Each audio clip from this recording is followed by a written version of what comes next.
Salut à tous, c'est Frédéric Delavier. Et ce soir, je voulais vous faire une petite vidéo d'anatomie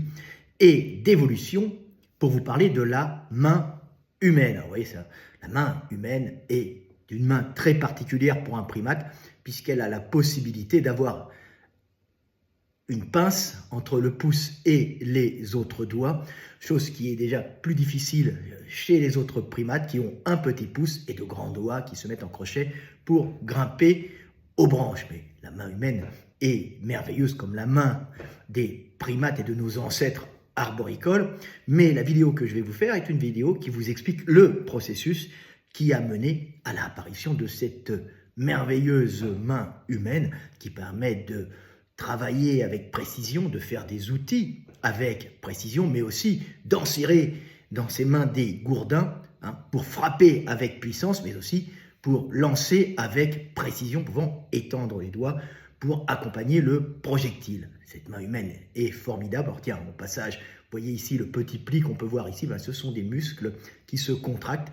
pour avoir une meilleure prise quand on prend quelque chose, mais aussi à la base pour pouvoir boire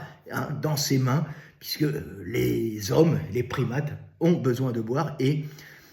ils ne sont pas à quatre pattes en train de tendre leur cou par terre tout le temps, donc ils sont des fois obligés de boire comme ça. Alors, il y a un petit muscle qui est ici, on le voit là, c'est rigolo, il vient vous mettre le bord de votre verre dans la main. Donc, petite vidéo d'anatomie. Alors là, je vais vous faire une petite vidéo qui est une vidéo suite à des reconstitutions que j'ai fait d'australopithèques. Alors ce sont des australopithèques tardifs, mais ils ne sont pas très éloignés d'autres australopithèques un peu antérieurs qui ont donné le rameau humain en se transformant progressivement en Homo habilis. Mais ils ont à peu près la même structure. Donc je vais vous parler de l'évolution de la main, puisque j'avais fait des reconstitutions. Et j'espère que vous allez comprendre, puisqu'on entend beaucoup de bêtises sur la main ou des choses qui ne sont pas très pertinentes. Donc là, vous allez comprendre la main humaine et le conflit évolutif qui a mené à ce merveilleux outil qui permet de dessiner avec précision, de créer avec précision,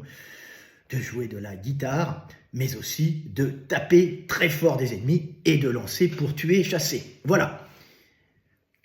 Ce petit texte s'appelle « La main humaine, histoire d'un conflit évolutif ».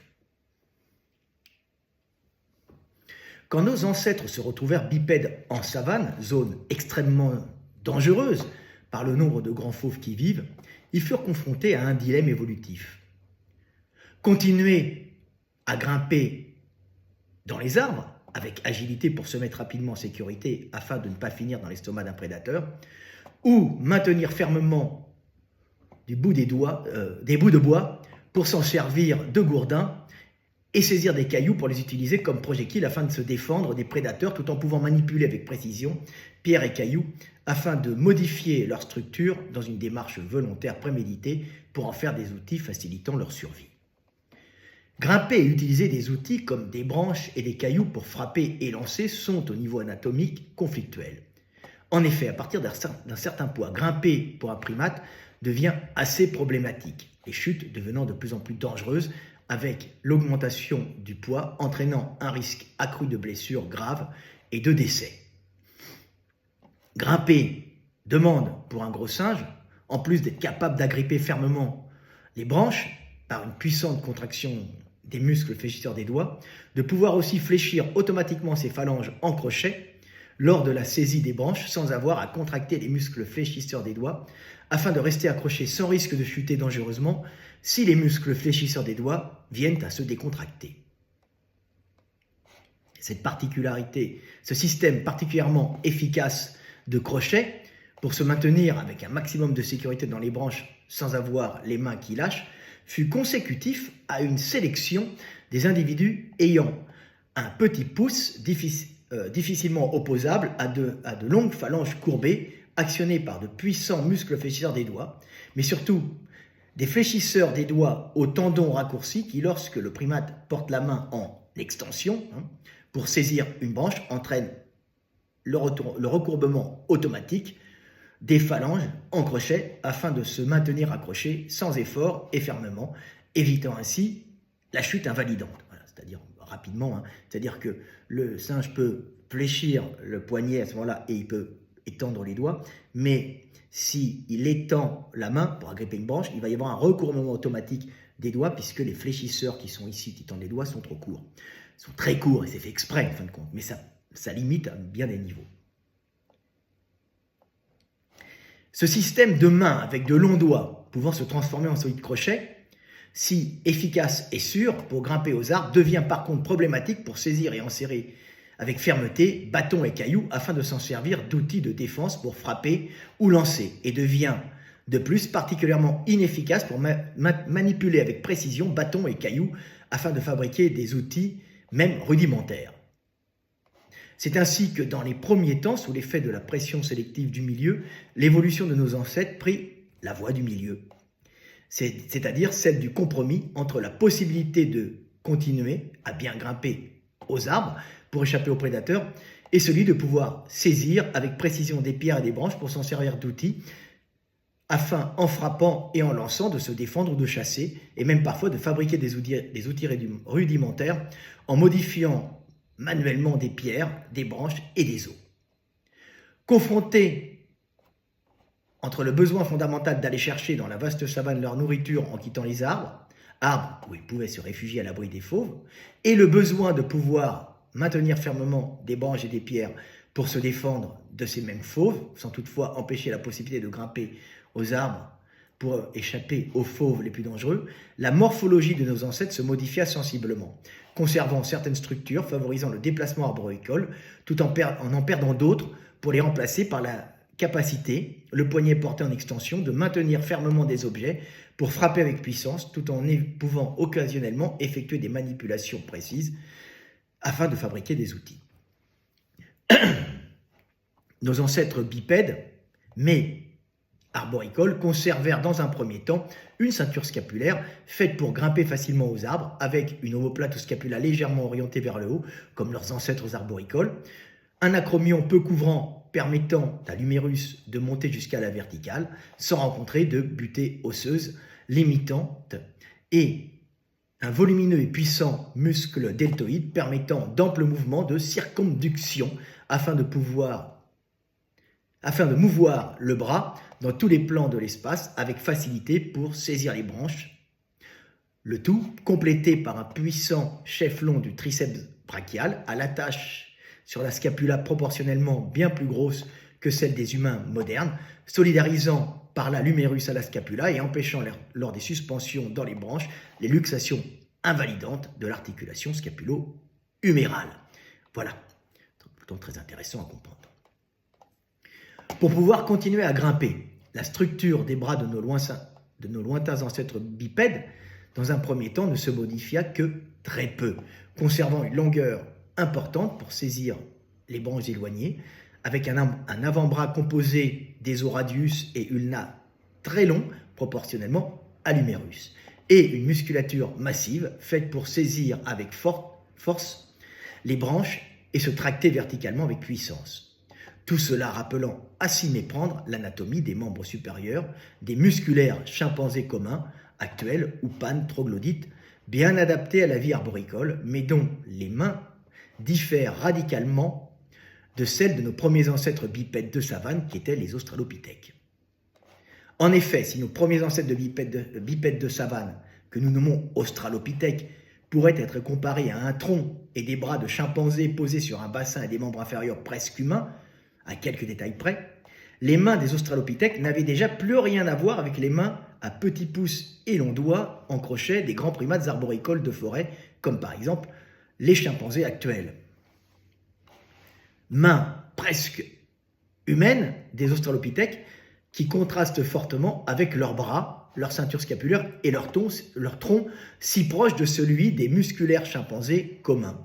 Mains d'australopithèques presque humaines qui en disent long sur la pression sélective intense que subirent nos ancêtres et qui racontent avec clarté par leur structure leur façon de vivre. Ainsi, la morphologie du tronc et des bras des australopithèques leur permettait de grimper avec puissance et rapidité dans les arbres, mais leurs mains presque humaines avaient perdu la fonction crochet de leurs ancêtres. le pouce avait grandi, les autres doigts s'étaient raccourcis, leurs muscles fléchisseurs des doigts s'étaient allongés, ce qui permettait aux australopithèques de pouvoir étendre les doigts en extension pour effectuer des manipulations précises, en pouvant saisir entre le pouce et l'index de petits objets, de lancer avec plus de précision pierres et cailloux pour se défendre des prédateurs, en accompagnant le jet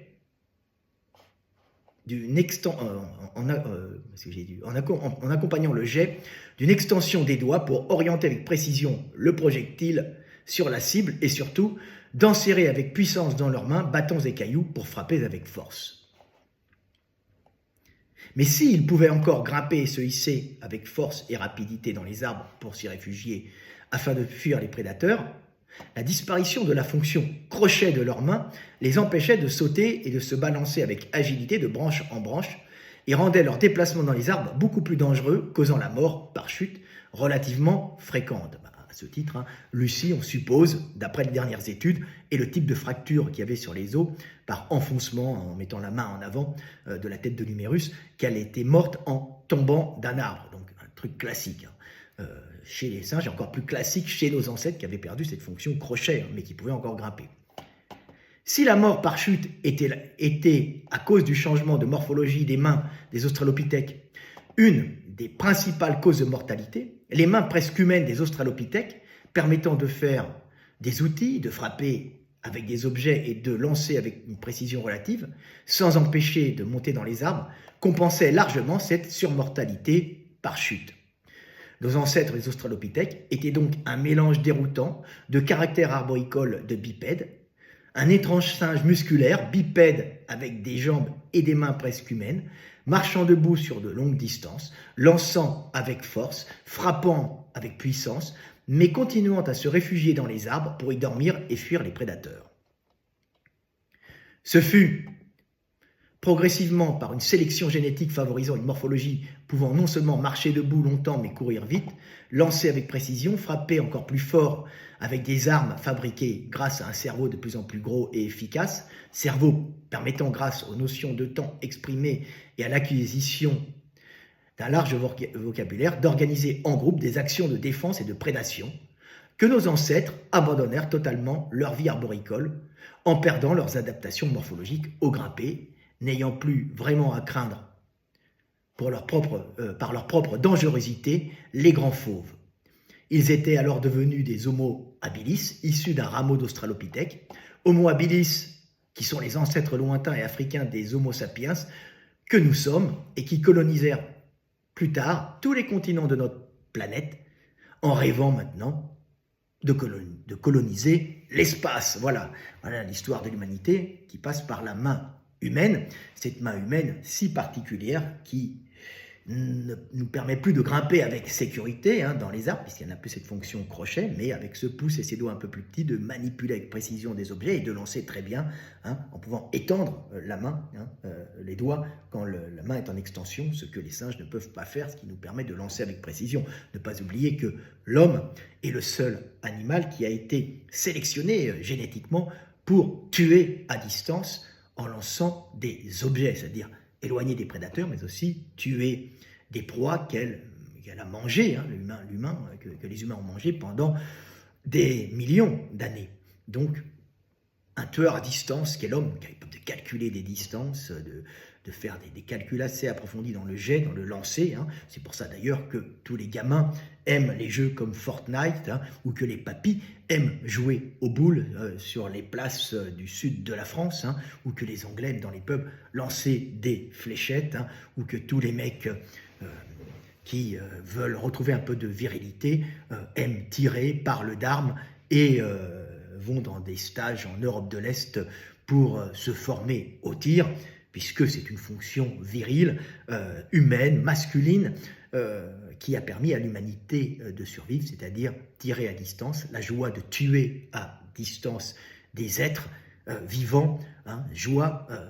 plaisir intense dans le massacre, qui a permis d'apporter assez de calories à l'humanité pour s'étendre, se répandre sur toute la Terre. Voilà, petite vidéo pour parler de l'homme, de ce que nous sommes, et paix sur Terre, mes frères et sœurs.